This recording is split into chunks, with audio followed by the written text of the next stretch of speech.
Meus amigos queridos, vocês sabem qual é o capítulo mais difícil de entender de toda a Bíblia? Alguém arriscaria aí? Apocalipse é um livro integral. Aí você vai ter que dizer o capítulo e o livro, né? Não, você perguntou o capítulo ou o livro? Os dois. Na verdade, o capítulo da Bíblia é mais difícil. Vamos ver, Apocalipse, mas qual o capítulo você acha? Eu entendi livro, desculpa. Entendi. O livro mais difícil eu entendi. Mas no Apocalipse, tem uma parte que você acha que é mais difícil na tua concepção? Toda ela. Todo? Também tem uma lição, né? Falando sobre agora. Mas o Apocalipse não é fácil mesmo, tá certo. Mais alguém arrisca aí? Qual é o capítulo aí que você acha que é mais difícil em toda a Bíblia? Acho que entender não, mas de aceitar Deuteronômio. Deuteronômio, né? Eu acho, porque ele tem muito. É muito fácil você cometer anacronismo. Então. Boa. Entendi, mas hoje eu queria levar vocês para o verso mais difícil da Bíblia. E ele está em Lucas capítulo 5. E para mim não pode existir outro mais difícil que esse. Antes de nós lermos, vamos orar? Feche seus olhos aí. Senhor Deus, nosso querido Pai, muito obrigado por tuas bênçãos. Obrigado, Senhor Deus, pelo batismo que nós vamos ter daqui a pouco. Obrigado pela oportunidade de lermos a tua palavra. E também te agradecemos, Senhor Deus, por esta linda igreja aqui nesta cidade. Que o Senhor nos abençoe agora, hoje e sempre, no nome de Jesus. Amém. Então, por que eu perguntei para vocês qual é o capítulo mais difícil da Bíblia? Normalmente as pessoas vão dizer dois livros, né? O Apocalipse e também o livro de Daniel, que são os dois livros considerados assim de profecias mais difíceis. E dentro desses dois livros, talvez Apocalipse capítulo 17 seja o capítulo mais difícil do Apocalipse, porque ali os teólogos, por exemplo, adventistas, nós teólogos adventistas não temos ainda um consenso sobre tudo ali. Então a gente precisa estudar um pouquinho mais Apocalipse 17. Agora, quando você vai para o livro de Daniel, por exemplo, Daniel capítulo 11, ele é o pior de todos, no sentido de interpretação. Por quê? Porque quando você pega aí, vamos supor lá, os 20 principais teólogos da igreja adventista, os 20 têm posições completamente diferentes sobre Daniel 11. E pode ver que você não vai lembrar da última vez que você viu um sermão sobre Daniel capítulo 11. Por quê? Porque ninguém vai para lá, entendeu? Parece aquela terra assim que o Simba falou para o filho dele lá, o Rei Leão, né? Não entra lá que é um negócio meio difícil. Então, por que esses dois capítulos são difíceis? Porque há simbologias ali nesses livros em que a gente não sabe ainda decifrar. A gente ainda não sabe exatamente bater o martelo e dizer, não, é isso daqui, ponto, acabou. Então, por isso, às vezes, a gente tende a imaginar que esses são os versos mais difíceis da Bíblia. Só que o verso mais difícil de toda a Bíblia, sem sombra de dúvidas, está em Lucas capítulo 5. E nós vamos chegar lá a partir do versículo 1. Vamos lendo e você acompanha comigo aí, tá bom? Então, abra a sua Bíblia, Lucas capítulo 5, a partir do verso 1, diz assim. Aconteceu que, ao apertá-la a multidão para ouvir a palavra de Deus, estava ele junto ao lago de Genezaré. Esse lago de Genezaré é o mesmo de Tiberíades, que é o mesmo mar da Galileia. Tem 3 nomes para o mesmo lugar na Bíblia. Tá? Versículo 2. E viu 2 barcos junto à praia do lago, mas os pescadores, havendo desembarcado, o que eles faziam? Lavavam as redes. Por que eles estavam lavando as redes? O que vocês acham? Tirar a sujeira da rede, né? Porque eles pescaram a noite toda e não aconteceu nada. Mas de manhã, depois de uma noite em que nada tinha acontecido, olha o que acontece pela manhã. Versículo 3. Entrando em um dos barcos, que era o de Simão Pedro, pediu que afastasse um pouco da praia. E assentando, ensinava do barco as multidões. Quando acabou de falar, disse a Simão, faze-te ao largo, lançai as vossas redes para pescar. Respondeu-lhe Simão, mestre, havendo trabalhado a noite toda, nada apanhamos. Mas sob a tua palavra lançaremos as... Em outras palavras, Senhor, eu sou um pescador profissional, o Senhor é Qual era a profissão de Jesus? Carpinteiro. O que um carpinteiro sabe de pesca? Teoricamente, nada, né? Sejam bem-vindos, boa tarde. E agora, simplesmente, o pescador olha para o carpinteiro e diz assim: pescamos a noite toda, não apanhamos nada, mas sob a tua palavra, ou seja, por respeito ao Senhor, nós vamos lançar as redes, contrariando tudo o que a gente sabe de pesca. E por que eles pescavam à noite? Tem algum pescador entre nós aí? Gosta de pesca? É? Por que tu acha que há 2000 anos atrás os caras preferiam pescar à noite? Sabia que tem uma explicação para isso? Conhece a explicação? Então, aguenta agora, pescador. Como é que é o teu nome? Wagner. Era simples, Wagner. Naquela época, 2000 anos atrás, não havia tecnologia de redes de pesca que hoje temos. Linhas finas, altamente resistentes, de nylon completamente transparente. Ou seja, eram cordas grossas, escuras, e que se você jogasse as redes durante o dia, o que o peixe ia fazer? O peixe não ia passar ali, porque o peixe é peixe, mas não é burro, né? E ele não ia pescar. Então, os caras, eles trocavam a noite pelo dia. Então, eles trabalhavam à noite e durante o dia eles descansavam para depois de noite voltar a pescar de novo.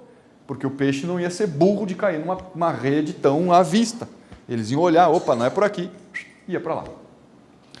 E agora Jesus faz de propósito um convite, porque o mais lógico seria Jesus chegar às 8 da noite, às 10 da noite, à meia-noite, à 1 da manhã e dizer: ei, queria pescar com vocês. Mas não. Propositalmente ele vai num horário, num momento, numa parte do dia em que ele sabe que ninguém estava pescando ali. E pelo contrário, os caras estão desanimados, porque eles pescaram na melhor hora do dia, na melhor parte da noite. Aliás, eles pescaram, como diz o texto, a noite toda e não apanharam nada. E não tem nada pior do que você chegar para uma pessoa frustrada, decepcionada e perguntar: e aí, como é que foi? Por exemplo, pega aí um time de futebol, os caras acabam de perder o jogo, você quer uma entrevista coletiva e diz: como é que foi o jogo? O D'Alessandro uma vez quase brigou com o repórter. O quê? Mas tu não viu o jogo? Não, queria saber o que tu acha do jogo. O quê? Tu não viu? E começou a discutir com o repórter, batendo boca. Por quê? Porque é normal, a gente se frustra, sim ou não? Normalmente a gente mantém assim, nós somos adventistas, a gente está zen, né? Mas começa as coisas a sair do lugar, começa as coisas a não dar certo. Como é que vai ficando o nosso ânimo? Como é que vai ficando a nossa paciência, o nosso nível de paciência? E aí você imagina, nada está dando certo. Se ele não pescou a noite toda, provavelmente não vai ter dinheiro. Como é que você fica quando não tem dinheiro? Como é que é o teu humor quando você não tem dinheiro? Quando você quer pagar as contas e não é porque você não paga, não porque você não quer, porque não tem dinheiro. O dinheiro não dá para tudo. E agora chega Jesus e faz um convite para eles. E aí, como é que vocês estão? Beleza? Tranquilo? Vamos pescar? Os caras olharam no relógio. Como é que é? Vamos o quê? Pescar. Aí o Pedro abre o coração para dizer assim: olha, eu pesquei a noite toda. Não apanhamos nada. Mas como é o Senhor que está falando, nós vamos lançar. E ele não fala isso porque ele tinha fé. Ele fala isso porque ele tinha respeito pelo Senhor Jesus, porque quem apresentou Jesus para ele foi o irmão dele. Como era o nome do irmão do Pedro? Alguém sabe aí? O Tiago, é? Vocês têm certeza? Querem pensar, não? Auxílio das cartas dos universitários. O André, irmãos. O André que chega para o Pedro e diz assim: irmão, nós achamos o Messias. Então, quando o André apresenta o Pedro para o Senhor Jesus Cristo, ele já o apresenta como o Messias. Mas a pergunta que eu faço é: vocês acham que ele acreditou de primeira? Vocês acham que foi assim, pá, já estou crendo em Jesus? Ele não acreditava, mas ele respeitava, porque percebeu que o irmão estava sendo sincero e que aquele homem parecia ser um bom homem. E é por isso que ele diz assim: olha, porque eu reconheço que o senhor é um bom homem, reconheço que o senhor é de boa índole, reconheço que o senhor é uma pessoa legal, eu vou lançar as redes para não te entristecer. E olha o que acontece. Versículo 6, diz assim: isto fazendo, apanharam grande quantidade de peixes a ponto de quase se romperem as redes. Então o que aconteceu ali? Um milagre. Por quê? Porque podia pescar durante o dia? Podia, mas ia pegar alguma coisa? Não. Então foi exatamente de manhã que Jesus aparece lá na parte mais difícil, mais incompreensível, para que ele, Pedro, pudesse ser salvo por Jesus. E Jesus queria operar o milagre justamente no momento em que não ficasse dúvidas de que aquilo era um milagre. Então você está entendendo por que muitas vezes Deus vai permitir que as coisas cheguem e passem do limite na tua vida? E às vezes você pensa que Deus está demorando, que Deus não chegou, que Deus está atrasado. Aliás, você nunca pensou nisso na sua vida? Que Deus está atrasado, que Deus está demorando, que Deus não chegou na hora certa? Eu queria dizer uma coisa para vocês nessa tarde. Deus nunca se atrasa, Deus nunca demora e Ele sempre chega na hora certa. Amém? Esse é o Deus que nós cremos. E Ele aparentou chegar na hora errada justamente para que eles acreditassem que não era pelo esforço deles, mas pelo poder dele, Deus, que aquela pesca estava acontecendo. Agora, o que acontece na sequência? Lembra que antes ele apenas respeitava Jesus? Agora ele não apenas respeita Jesus, mas ele crê no Senhor Jesus Cristo. E aí o versículo seguinte diz assim, verso 7. Então fizeram sinais aos companheiros do outro barco para que fossem ajudá-los, e foram e encheram ambos os barcos, a ponto de quase afundarem. Vendo isto, Simão Pedro prostrou-se aos pés de Jesus, dizendo, Senhor, retira-te de mim, porque sou um. Percebe que antes ele não acreditava que Jesus era um santo? Tanto que ele não tinha dito, Senhor, nem entra no meu barco. Ele disse, pode entrar. Aí Jesus olha para ele e diz assim, vamos pescar mais lá para o fundo. E ele, tá bom, sob a tua palavra lançarei as redes. Mas agora muda tudo. Por que mudou? Porque agora ele viu um milagre. E eu pergunto, você já viu um milagre da parte de Deus acontecer na tua vida? Estou sentindo vocês assim, meio desanimados. Assim, não sei se vocês esperavam outra pessoa para pregar e veio esse aqui. Era o que tinha, irmãos. Já aconteceu um milagre na tua vida alguma vez? Sim ou não? Sim. Então fala misericórdia, porque eu vou achar que vocês... Não sei, vocês não gostaram de mim. Sim ou não? Sim. Sim. E quando acontece, isso não aumenta a tua fé? Quando acontece, você não fica feliz com Deus? Quando acontece, não dá mais vontade de ir na igreja? Quando acontece, não dá mais vontade de pedir perdão dos pecados? Então, aconteceu o milagre e ele passou a crer. Agora, isso aqui significa que houve uma conversão completa da vida do Pedro? Sim ou não? Não, porque milagre não converte ninguém. Milagre chama atenção. Quantas pessoas receberam grandes bênçãos de Deus, mas depois dessa grande bênção de Deus, a coisa foi se esfriando. E aí eu gostaria de dizer uma coisa para vocês. Sabe o que eu queria dizer para vocês? Não paute a fé de vocês por milagre. Não paute. Por que que não? Porque nem sempre os milagres vão acontecer de maneira visível na tua vida. Às vezes eles podem acontecer e você não perceber, mas enfim, você não percebeu, então é como se ele não tivesse acontecido. E aí você pode entrar nessa onda dos pastores mercenários que estão pregando pela televisão aí. E o que eles dizem? Que se você tiver fé, as coisas vão melhorar. Se você tiver fé, você não fica solteiro. Se você tiver fé, você não perde um filho. Se você tiver fé, você não perde emprego. Se você tiver fé, teu negócio prospera. Se você tiver fé, você vai ganhar muito dinheiro. E qual é o problema? O problema é que quando eu vou para a Bíblia, eu vejo pessoas que tiveram fé e ganharam dinheiro. Abraão teve fé e ganhou muito dinheiro, era um homem rico. Mas e o que dizer de João Batista? Tinha ou não tinha fé? Tinha ou não tinha? E ele virou um homem rico? Como é que ele morreu mesmo? Decapitado. Percebe? E Jesus tinha ou não tinha fé? E como é que ele morreu? Crucificado. E Jesus, mesmo tendo muita fé em Deus, ele teve todas as suas orações atendidas, sim ou não? Não teve suas orações atendidas.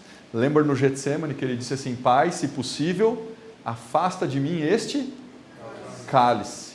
E Deus afastou dele o cálice do sofrimento? Não, ele teve que sofrer.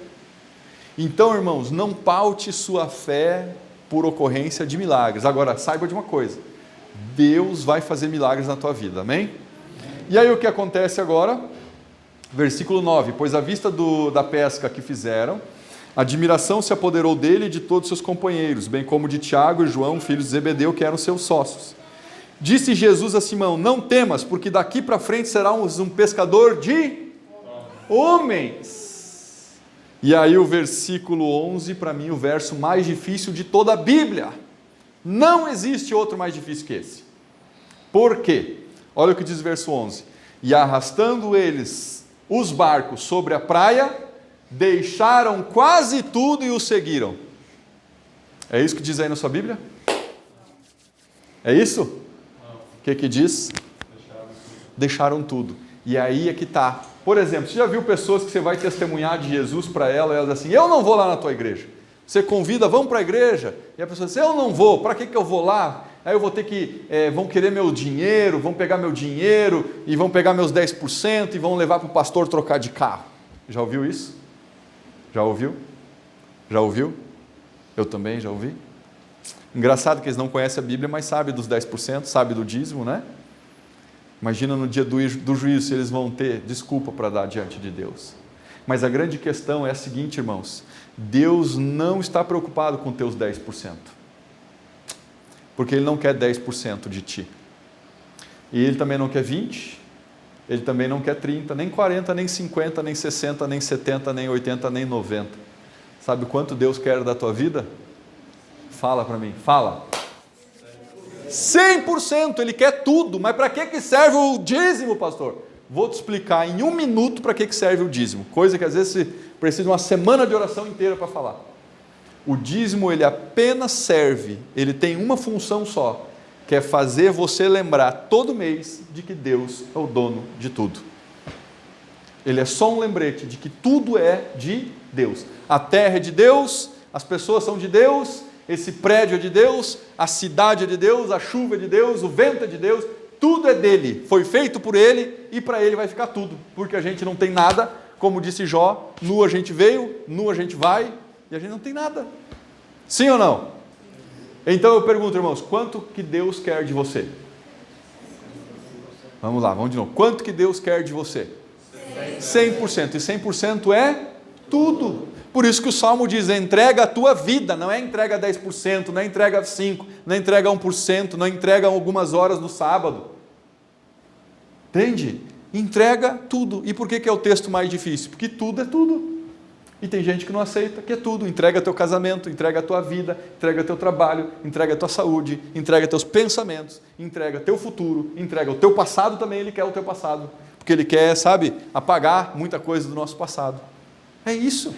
Entrega tudo. Por isso, irmãos, que todo mundo tem que nascer no reino de Deus através do quê? Das águas. Por quê? Porque primeiro morre todo e depois nasce todo. Por isso que a gente não aceita o batismo da Igreja Católica. Por que não? Porque na Igreja Católica pega a cabeça da pessoa e molha onde? Na testa. Nem a cabeça toda é capaz de molhar. Só molha a testa e está feito. Mas é tudo, irmãos. Você está entendendo? Porque o batismo ele é símbolo de morte e ressurreição. Não dá para morrer só a cabeça, não dá para morrer só um braço, não dá para morrer só uma perna, e tampouco dá para ressuscitar só o braço. Morre o corpo todo, nasce o corpo todo. Entendeu? É tudo. Só que qual é o problema? Por que Jesus não voltou ainda para nos buscar? Porque por enquanto a igreja ainda não entregou tudo. Porque o dia que a igreja entender tudo, o dia que a igreja entender o que a gente está fazendo aqui, quando a igreja entender o que Deus quer de cada um de nós, aí Jesus vem nos buscar. Mas por que não veio? Porque a gente não entendeu ainda. E tem gente que, olha, só para vocês terem uma noção, quantos tem aqui? 1, 2, 3, 4, 5, 6, 7, 8, 9, 10, 11, 12, 13. Vocês sabiam que de cada 10 adventistas no Brasil e no mundo, apenas 3 é fiel nos dízimos? Aí a gente diz assim, não, eu vou entregar tudo para Jesus. Mas você não consegue entregar 10%? Que dirá tudo. Aí você vai para 1 Coríntios capítulo 4, versículo 1 e 2, diz assim, que nós devemos ser reconhecidos como os despenseiros, e quando Jesus voltar, Ele quer que nós sejamos achados mordomos daquilo que é dele. Parábola dos talentos, que estava hoje inclusive na lição, que nós recapitulamos. Então, irmãos, eu pergunto, de cada 10, quanto se salva se Jesus viesse hoje? Se nós for basear, porque olha só, Abacuque capítulo 4, versículo 2, ou melhor, capítulo 2, versículo 4 diz assim, e o justo viverá pela fé. O justo viverá pela fé. E a fé, sabe o que é a melhor descrição de fé na Bíblia? Fé quer dizer fidelidade. Então, como que eu sei se eu tenho fé em Jesus ou não tenho fé em Jesus? Se eu sou fiel a Jesus. E eu pergunto, você é fiel a Jesus? Você é fiel a Jesus? Você tem sido fiel a Jesus? Você quer ser fiel a Jesus? E esse é um grande desafio que Deus tem para cada um de nós. nos fazer crer no invisível, naquilo que é impossível aos olhos humanos. Eu sempre fui muito cético assim a essas histórias de milagres. E eu ouvia muito assim os colportores contando histórias. E eu dizia, rapaz, mas colportores contam história mesmo, né? Eu ouvi muito histórias do tipo, eu fui dar uma oferta numa casa e aí apareceu alguém e me ajudou a vender ali e essa pessoa era um anjo. Eu sempre desconfiava muito dessas histórias, sabe? Porque eu nunca tinha visto nada assim sobrenatural. E um dia eu fui chamado para fazer um estágio, quando eu fazia ainda teologia lá em São Paulo, numa igreja que ficava na cidade de Arthur Nogueira. O nome da igreja, a Igreja do Jardim Blumenau. E aí quando eu cheguei nessa igreja, o estágio que eu tinha que fazer lá era dar estudos bíblicos na igreja. E aí eu cheguei lá na igreja e era uma igreja morta, uma igreja apática, uma igreja que não dizia amém, uma igreja que não vibrava, igreja que não comprava ideia nenhuma, nada dava certo. E eles tinham um tanque de batismo lá que estava servindo como estoque de material usado, velho, que a ASA não usava. E aí como um tanque não era usado para nada mesmo, não tinha batismo, joga lá dentro do tanque, joga lá dentro do tanque. Mas havia um grupo de irmãos que queria mudar aquela dinâmica da igreja. Eles queriam que algo extraordinário acontecesse na igreja. Mas para algo extraordinário acontecer na igreja, sabe o que tem que ter? Estudo bíblico, irmãos. Por exemplo, se essa igreja não dá estudo bíblico, não batiza ninguém. E se a igreja não batiza ninguém, lentamente os irmãos vão morrendo, ou às vezes troca de endereço, e daqui a pouco acontece o que com a igreja? Morre. Igreja que não cresce morre, irmãos. Não tem jeito não. Então você quer ter uma igreja viva? Estudo da Bíblia, estudo da palavra, estudo bíblico, ofereça estudo bíblico, faça pequenos grupos, organize duplas missionárias. E aí eu cheguei nessa igreja e o objetivo nosso lá era dar estudos bíblicos. E aí eu preguei um sermão missionário no sábado pela manhã na igreja e disse para os irmãos, 3 da tarde, todo mundo aqui, nós vamos sair para dar estudos bíblicos. E eu pensei, uma igreja com 100 membros, vai ter pelo menos uns 40 na parte da tarde. Sabe quantos apareceram? 1 e mais eu. Só que esse era um irmão empresário que ele queria muito dar estudo bíblico, mas ele não sabia dar estudo. E ele tinha uma senhora que ele tinha conhecido, que era meio que parente da família dele, que tinha aceitado o desafio de estudar a Bíblia. E aí o que acontece? Ele ficou sabendo na parte da manhã que eu estava à disposição para ajudar a igreja a dar estudos.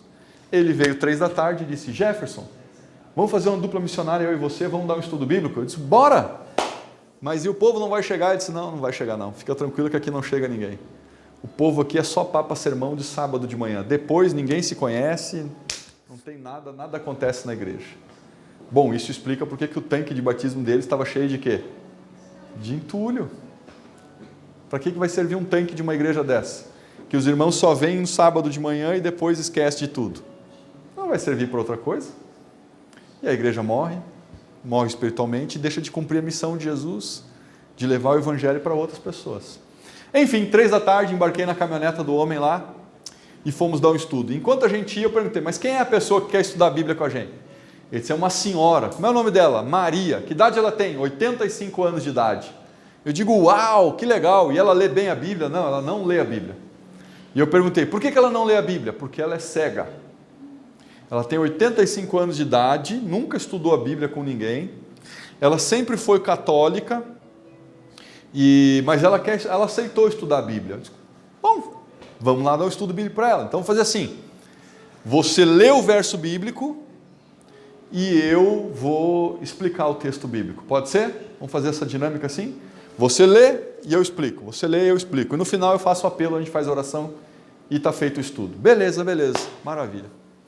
Fizemos o primeiro estudo, ela gostou, o segundo estudo ela se apaixonou, no terceiro estudo ela amou, no quarto estudo ela já foi tomando decisões, e aí foi conhecendo a respeito do sábado, foi conhecendo a respeito da alimentação, até que foi chegando até o final do último estudo, e a gente começou a ficar com o coração assim mais em adrenalina, porque a gente ficou pensando, puxa vida, o último estudo é o do batismo. Será que ela vai aceitar esse estudo? Como é que vai ser para ela? E aí eu disse para o irmão, vamos fazer o seguinte, um dia antes do estudo do batismo, Vamos fazer um jejum, vamos fazer jejum e oração, eu e você, pode ser? E ele disse, pode ser. Aí jejuamos, oramos, nos preparamos.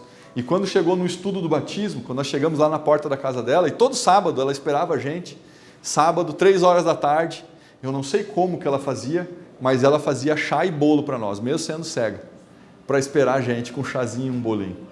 Olha que legal, gente. Olha só como tem gente. Às vezes a gente olha e pensa, está tudo perdido. Que nem a síndrome lá do profeta Elias, lembra? Entrou para dentro da caverna. Ai, bom princípio ninguém quer nada. Ai, portão ninguém aceita. Ai, porque aqui é uma desgrama, não sei o que e tal. E Deus muitas vezes tem que alertar a gente, porque sempre tem alguém que tem interesse. Tem gente que não quer, sim ou não? Tem. Mas tem gente que tem o coração aberto para Deus? Claro que tem. Todos os lugares tem. Ano passado eu fui pastor ainda em Caxias do Sul. Uma cidade difícil, uma italianada lá, muito difícil chegar no coração deles. O pessoal muito rico, o pessoal tem dinheiro, né? O pessoal é muito do trabalho. Mas pela graça de Deus, sabe quantos a gente batizou lá ano passado? 102 pessoas, amém? No centro da cidade, não era na periferia não. No centro de Caxias. Fundamos 2 igrejas, meia pandemia, fundamos 2 igrejas. Porque o Espírito Santo de Deus, irmãos, não está em pandemia, não está em lockdown. O Espírito Santo de Deus ainda não se retirou da terra. Um dia vai, mas ainda não.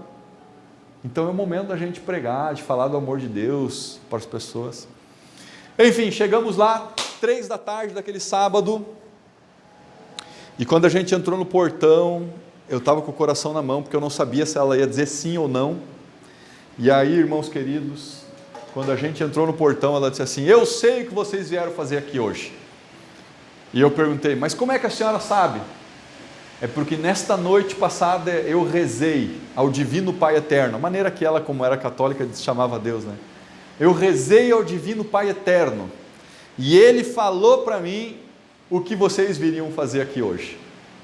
Aí eu levei um susto, né? Eu que não acreditava em milagres, não acreditava muito no sobrenatural. E aí eu perguntei, mas o que o Divino Pai Eterno falou para a senhora? E ela disse assim, senta aí que eu vou te contar. Ele disse para mim que vocês iam vir aqui e iam me dar um estudo bíblico do batismo e que era para mim aceitar porque essa era a vontade dele. Amém, irmãos? Que coisa linda, eu fiquei impressionado com aquilo. Claro que eu me emocionei, ela não viu eu chorar, mas eu chorei ali. Eu disse, meu Deus do céu, não é possível. Enquanto a gente jejuava, enquanto a gente orava, enquanto a gente pedia a Deus para tocar o coração dela, Deus na verdade estava tocando o coração de quem? O nosso. Porque a gente não acreditava em milagres, e agora a gente estava vendo um. Aí óbvio, a gente fez o estudo do batismo, estudamos o batismo, como é que não é e tal. E aí a gente fez a ficha dela, e aí ela fez um risco lá, não era bem uma assinatura, porque ela era cega, ela riscou lá na ficha, assinou. O irmão que eu falei para vocês era empresário, ele contratou carro de som, enfeitou a igreja inteira, fez um monte de anúncio e tal. E naquele sábado do batismo, né, que era mais para frente, assim, quando chegou o dia do batismo, a igreja estava linda, maravilhosa, e eu era o estagiário lá, de teologia. Eu cheguei nas irmãs diaconisas e disse assim, irmãs, chegou a hora da irmã Maria se batizar, vocês poderiam colocar o roupão mais bonito que tiver nela? E as irmãs, sim, pode deixar. Outra coisa, irmãs, o tanque da igreja não era um tanque assim, baixinho. Já viu aqueles tanques que fica no alto assim da igreja? A pessoa tem que ir para uma escada, descer a escada para depois chegar no tanque. Já viram assim? E o tanque lá era assim. Aí o que eu falei para as irmãs? Irmãs, a irmã Maria é cega, ela não enxerga, ela tem 85 anos, e eu preciso muito que vocês ajudem ela a subir e depois descer até o tanque do batismo. Posso contar com a ajuda de vocês? E as irmãs, claro, com certeza, fica tranquilo aí, que a gente vai cuidar de tudo. Beleza, fui lá para a beira do tanque e fiquei lá esperando. Na época eu usava ainda a câmera digital, lembra das câmeras digital? E eu lá com a minha câmera preparadinha para tirar uma foto. E daqui um pouco o pastor chama. Então, irmãos, nesse momento vamos chamar ao tanque do batismo a irmã Maria.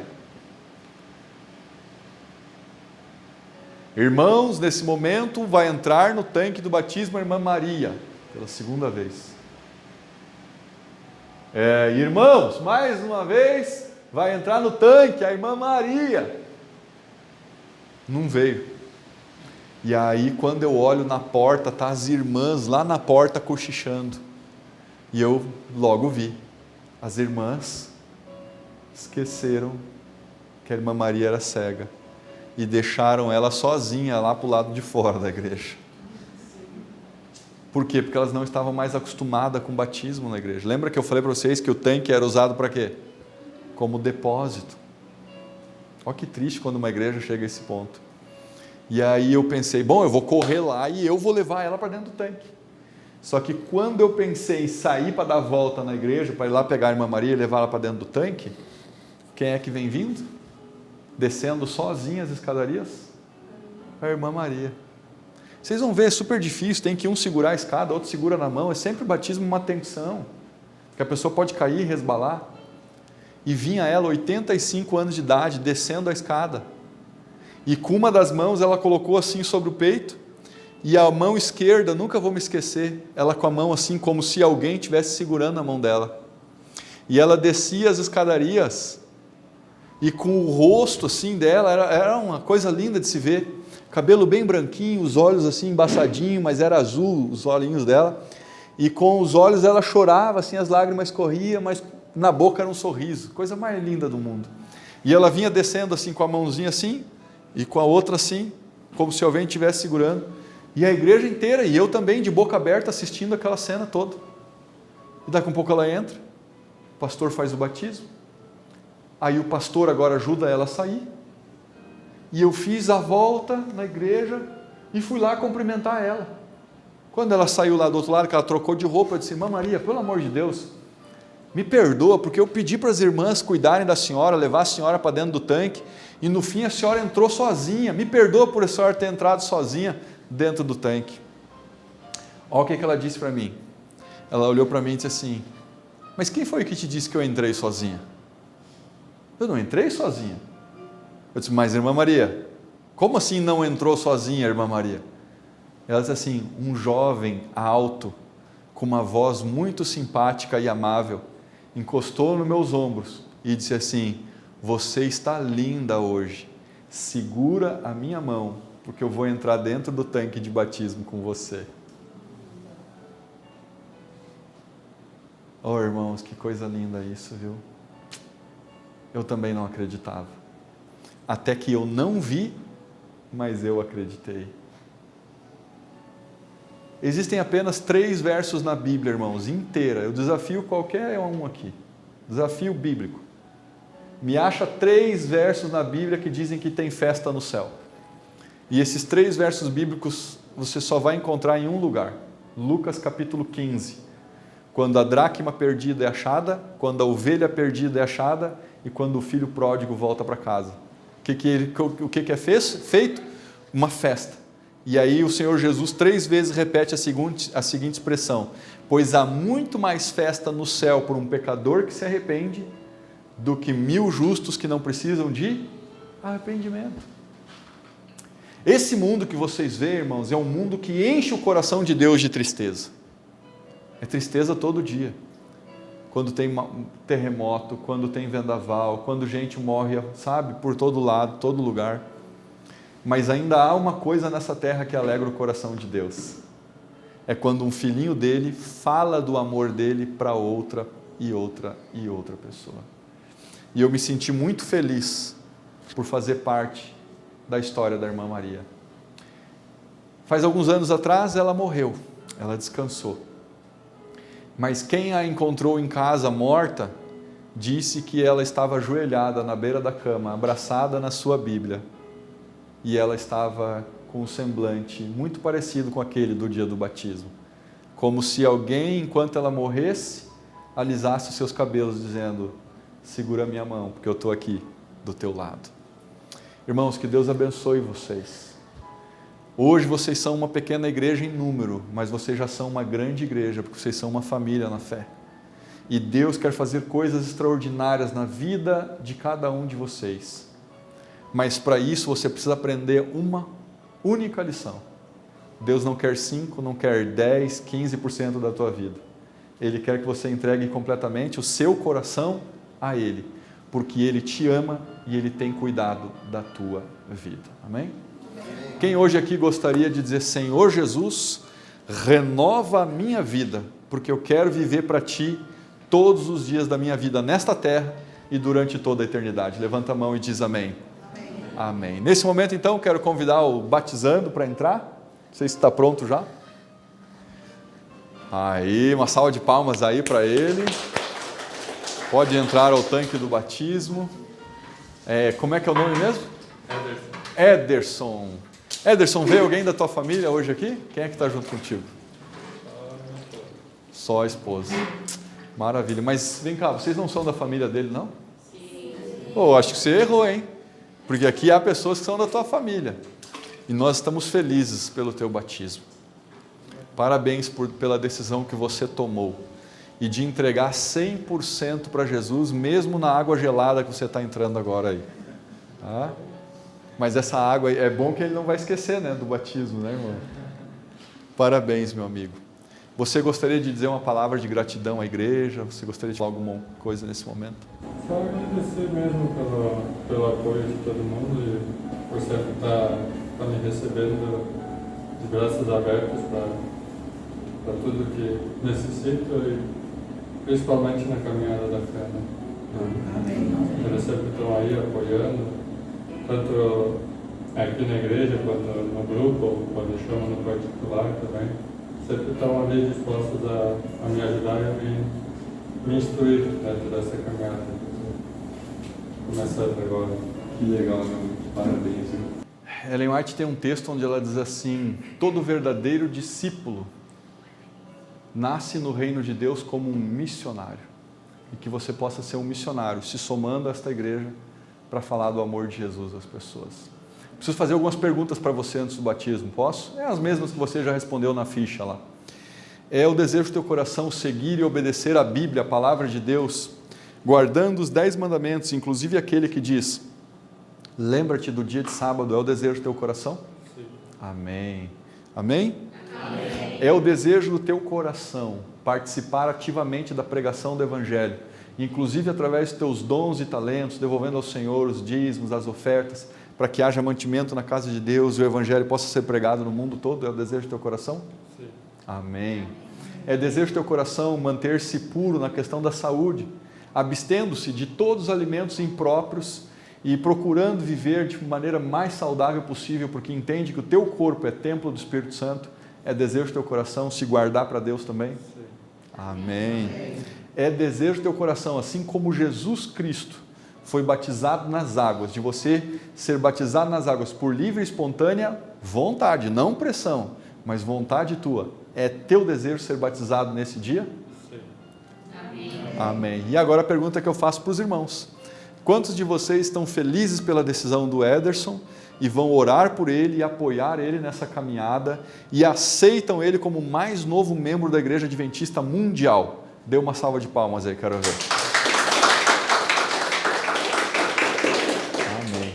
Então, nesse momento, meu amigo, para a remissão dos teus pecados, para uma nova vida em Cristo Jesus, eu e o pastor Wagner William te batizamos em nome do Pai, do Filho e do Espírito Santo, para que o teu nome seja escrito no livro da vida do Cordeiro, com letras de ouro que jamais se apaguem, em nome do Pai, do Filho e do Espírito Santo. E a igreja diz: amém. Amém.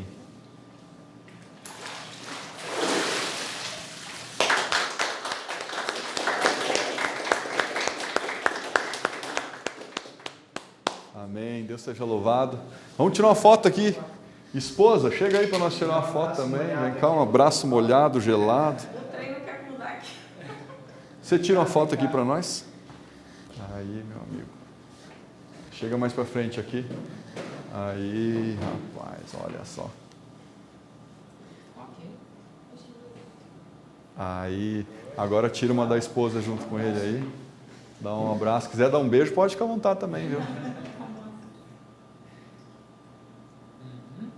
Aí, parabéns. E tem alguém aqui que ainda não foi batizado, mas sonha em um dia ser batizado também? Tem alguém? Vocês? Mas, meu Deus, foi o apelo mais rápido que eu já fiz na minha vida. Rapaz do céu. Vocês poderiam vir aqui à frente, por favor? Coloca o fundo mais aí. Vamos ver um fundo emocionante aí, rapaz. Como é que é teu nome? Wagner. Wagner. Wagner, que Deus te abençoe. E como é que é teu nome, irmã? Eliane. Eliane. Vocês estão felizes aí pela decisão dele? Sim. Mas olha, então esse tanque aqui vai ser bem usado esse ano, em nome de Jesus. Wagner, estou feliz pela decisão que você tomou aí. Você quer falar alguma coisa para eles aí? Uma palavra de gratidão? Que legal, cara. Parabéns, viu? Que Deus te abençoe. Põe o fundo aí, amigão. Aquele mesmo que estava aí, para a gente orar. Vamos ficar em pé, irmãos. Abraça quem está do seu lado aí. Parabéns aí pela decisão. Olha aí, viu? Teu batismo já. Amém. Vamos orar. Senhor Deus, nosso querido Pai. Muito obrigado, Senhor Deus, pelo batismo do Ederson. E obrigado pelas decisões que foram tomadas aqui nesta tarde. Sabemos, Senhor Deus, que somos pecadores e falhos, assim como Pedro foi. E que às vezes as coisas da nossa vida parecem não dar certo. E os chamados que o Senhor nos faz, às vezes nos pega de surpresa. Mas, Senhor, que o Senhor nos ajude para que possamos entregar 100% da nossa vida, do nosso coração, da nossa mente diante de Ti. Que o Senhor não batize a gente apenas com água, mas que o Senhor também batize com o Espírito Santo da promessa. Nos guarde em Teus braços, nos abrace a cada dia e que possamos sempre jogar as redes das nossas vidas, Senhor, para mais perto de Jesus. Que o Senhor nos guarde, que o Senhor guarde esta linda igreja, que eles possam crescer e se fortalecer no Senhor. Nós Te louvamos pelo batismo de hoje também. E isso tudo Te agradecemos no nome de Jesus. Amém. Amém. Pode dar um abraço em quem está do seu lado aí. Valeu aqui, meu amigo. Parabéns, cara. Que Deus te abençoe, viu? Quando for teu batismo, quero vir aí de volta, viu?